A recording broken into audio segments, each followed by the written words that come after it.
Oke, kita bahas sesuatu yang penting banget. Apa yang baru aja terjadi di Iran sama Starlink itu, wah, ini jauh lebih besar dari sekedar berita internet mati loh. Ini benar-benar momen yang bisa mengubah cara kita semua melihat kekuatan teknologi dan juga batasannya. Dan jangan salah ya, ini bukan cerita biasa soal, oh ada negara menekan warganya. Bukan. Ini kisah tentang gimana sebuah asumsi besar, asumsi tentang dominasi teknologi yang seolah tak terkalahkan, akhirnya benar-benar dipatahkan di dunia nyata. Nah, biar kita paham seberapa besar dampaknya, yuk kita mundur dikit. Kita perlu lihat dulu nih, asumsi lama yang udah dipegang sama dunia barat selama ini. Gini deh logikanya. Selama ini kan orang mikir, kabel internet gampang diputus, server bisa disita. Tapi satelit yang ada di atas sana, di langit, wah, itu dianggap jaminan utama. Jaminan kalau dunia luar bakal selalu bisa ngintip apa yang terjadi di satu negara.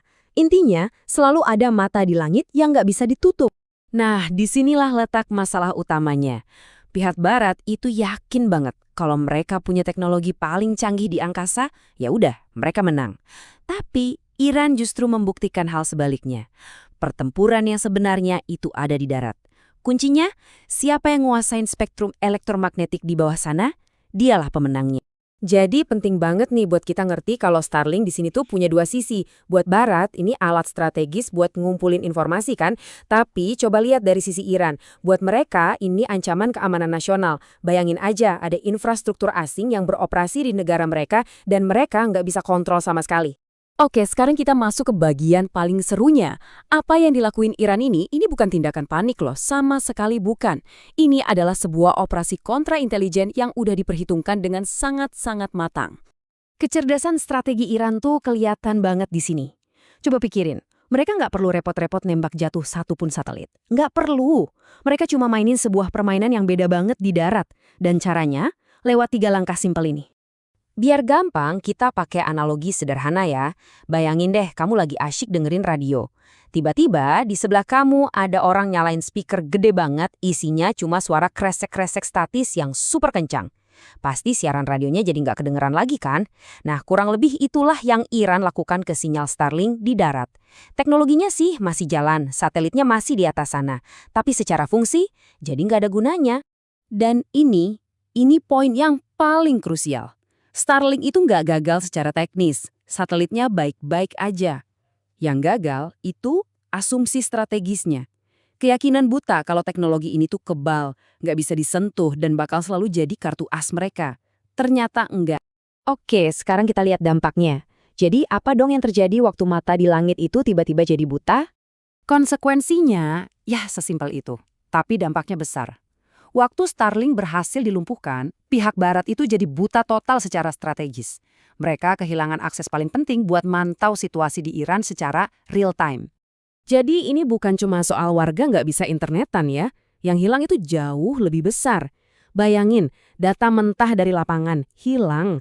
Laporan dari jurnalisme warga hilang. Video-video langsung dari lokasi kejadian hilang juga.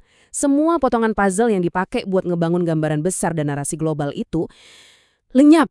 Dampaknya, wah ini fatal. Para pengambil kebijakan di tingkat global itu jadi kehilangan konteks lapangan. Mereka jadi kayak terbang buta. Terpaksa bikin keputusan-keputusan super penting tanpa data yang akurat dan real time ya. Karena keran informasinya udah ditutup rapat. Kalau kita coba lihat dari gambaran yang lebih besar, kejadian ini tuh sebenarnya bukan insiden yang berdiri sendiri loh. Ini adalah bagian dari sebuah pola, sebuah tren yang lebih besar, dan ini penting banget buat kita pahami. Anggap aja ini episode terbaru dalam serial di mana Iran berhasil menantang dan bahkan mematahkan strategi Barat. Dulu mereka coba pakai sanksi ekonomi, gagal. Terus coba isolasi politik, nggak mempan juga. Dan sekarang, giliran dominasi teknologi informasi yang dipatahkan. Dan ini dia pelajaran terbesarnya, medan perang modern itu udah berubah. Punya teknologi paling canggih, itu ternyata nggak otomatis jadi jaminan kemenangan lagi. Selalu ada cara, selalu ada strategi untuk melawannya.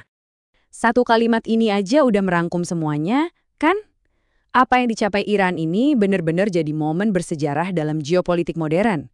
Mereka membuktikan kalau raksasa teknologi sekalipun ternyata punya titik lemah.